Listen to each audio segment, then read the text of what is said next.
মানুষের কাছে সবচেয়ে প্রিয় জিনিস তিনটা। একটা হচ্ছে তার নিজের জানটা, 2 নাম্বার হচ্ছে তার সম্পদ, 3 নাম্বার হচ্ছে তার সময়। এগুলো মানুষের কাছে অত্যন্ত প্রিয়। আর এই তিনটা জিনিসের সঠিক ব্যবহার যদি কোনো ব্যক্তি জমিনের উপর করতে পারে, অসংখ্য হাদিসের মাধ্যমে বোঝা যায় এই ব্যক্তি জান্নাতি লোক। সুবহানাল্লাহ। জানের সৎ ব্যবহার, আল্লাহ তাআলা আপনাকে শরীর সুস্থ ভালো রেখেছেন, এই জানের সৎ ব্যবহার করেন আল্লাহ সকল হুকুমগুলো আদেশ মানার মাধ্যমে। আল্লাহ আপনাকে মাল দিয়েছেন, মালের সঠিক ব্যবহার, সঠিকভাবে যাকাত প্রদান করেন।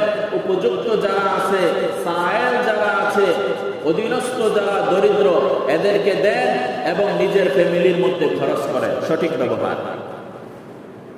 আরেকটা প্রিয় হচ্ছে মানুষের সময়। সময় এটা মানুষের কাছে অনেক প্রিয়, অনেক দামি জিনিস। হয়তো অনেকে আমরা বুঝি, অনেকে আমরা বুঝি না। যে বুঝে সময় অনেক দামি, সে আজানের পর সে আস্তে যতই ব্যস্ততা থাকুক সে নামাজে দাঁড়িয়ে যায়, সে মসজিদে এসে করে। আর সময়ের কদর যদি ব্যক্তির কাছে না থাকে, তাহলে কখন আজান দিল, কখন সাহারির সময় হইল, কখন ইফতারির সময় হইল, এত কিছু দেখার টাইম নাই। খেলায় বলছে, খেলায় বসেছে, ঘন্টার পর ঘন্টা সে সময় কাটিয়ে দিয়েছে। আড্ডায় বসেছে, ঘন্টার পর ঘন্টা তার অতিবাহিত হয়ে যাচ্ছে। এই যে দামি সময়গুলো চলে যাচ্ছে, এর মূল্য আমার বুঝে আসে না। সময় যে কত দামি এটা কখন বুঝে আসবে? যখন আপনার কর্ম ক্ষমতা স্থির হয়ে যাবে, তখন বুঝে আসবে। তখন বুঝে আসলেও কাজ হবে না। আমি প্রায় সময় বলি, আমরা এখন যারা হাঁটাচলা করতেছি, অধিকাংশ মানুষ এই মহল্লার মধ্যে হাঁটাচলা করতে পারে, তাই না? নাকি সন্দেহ আছে? অধিকাংশ মানুষ কি করতে পারে? হাঁটাচলা করতে পারে।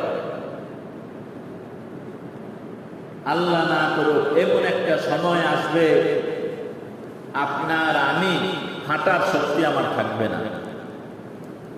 পদ্ধতি দুইটা। একটা হচ্ছে হঠাৎ মৃত্যু। হঠাৎ মৃত্যু। গত কয়েকদিন আগে মনে হয় 300 ফিট দেখলাম একটা অ্যাক্সিডেন্ট হইল, ফেসবুকে দেখলাম। আহারে, 15-20 জন মানুষ, কারো মাথা ফাইটে গেছে, কারো হাত ভেঙে গেছে, পা ইয়া হয়ে গেছে, মস্তুল মনে হয় সম্ভবত। তেলের একটা বড় এই কি যেন কয়ে, হ্যাঁ, একটা ট্রাকের মধ্যে তেলের নীল নীল দাম অনেকগুলো। এগুলো যে পড়ছে, মানুষের যে কি অবস্থা, মানুষ ভিডিও করতেছে। প্রথম কাজ কি ভিডিও করা না হাসপাতালে নেওয়া? হ্যাঁ, এটা করে মানুষ জানলো তাদের আত্মীয় স্বজন। এই যে কষ্ট, আহারে, এই যে নিজ চোখে যে দেখলাম যে মানুষের কষ্ট। অনেকের সাথে ব্যাগ ছিল, এর মানে কি তার গন্তব্য আরেক জায়গায় ছিল না, মস্তুল সেই অ্যাক্সিডেন্টে পড়বে এই আশায় ঘর থেকে বেরোচ্ছে। একজনও তো তার মধ্যে এই মেন্টালিটি ছিল না যে আমার অ্যাক্সিডেন্ট মস্তুল হবে, আমি এই প্রস্তুতি নিয়ে বেরোচ্ছি। একজনও তো ছিল না। প্রত্যেকের কাছে কিছু ব্যাগ ছিল, মোবাইল ছিল, কিছু জরুরি কাগজপত্র ছিল। রাস্তায় পশু পাখি পড়ে গেলে যেমন হঠাৎ অ্যাক্সিডেন্ট, 15-20 জন একেবারে মেন রাস্তার মধ্যে পড়ে রয়েছে, মাথা ফাটা, পা ফাইটা রয়েছে, হাত ভেঙে রয়েছে। এই করুণ পরিস্থিতি, এই পরিস্থিতির জন্য আগে কে কেউ প্রস্তুতি নিছিল? কেউ প্রস্তুতি নাই। আমরাও তো রাস্তায় চলাফেরা করি কিনা ভাই? আমরাও রাস্তায় চলাফেরা করি। কখন বিপদ এসে যাবে কেউ বলতে পারবো? কেউ বলতে পারবো না। এখন তো আরো বড় ভয়ঙ্কর আরেক আযাব শুরু হয়ে গেছে, সেটা হচ্ছে রাসেল ভাইপার। শুনছেন কিনা? এক সাপ, ওই সাপের যে অ্যান্টিবায়োটিক যেটা রয়েছে, সাপের বিষ ধ্বংস করার যে সঠিক অ্যান্টিবায়োটিক, এটা এখনো প্রস্তুত না। মানুষ মারা যাচ্ছে। তো আশেপাশে জঙ্গল টঙ্গল যেখানে আছে, চিপা চাপায় সাপ বসে থাকবে। আপনি তো গেছেন কাজ করতে, কামড় তো দিয়ে বসবে। তো মানুষের মৃত্যু কখন হয় কেউ আমরা জানি না।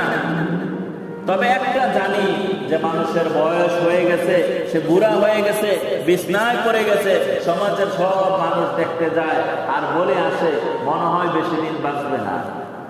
বলি কিনা আমরা? বুঝতে পারি যে তার যে কন্ডিশন, মনে হয় বেশি দিন বাঁচবে না। এমন কয়জন মানুষ ওই লেভেলে যাবে? অধিকাংশ মানুষ ওই লেভেলে যায় না, এর আগেই কি মারা যায়। এ কারণে প্রিয় ভাই আমার, যে আমাদের সময় যে কত দামি, এটা কখন বুঝে আসবে? ইন্তেকালের পর আল্লাহর সামনে যখন দাঁড়াবো।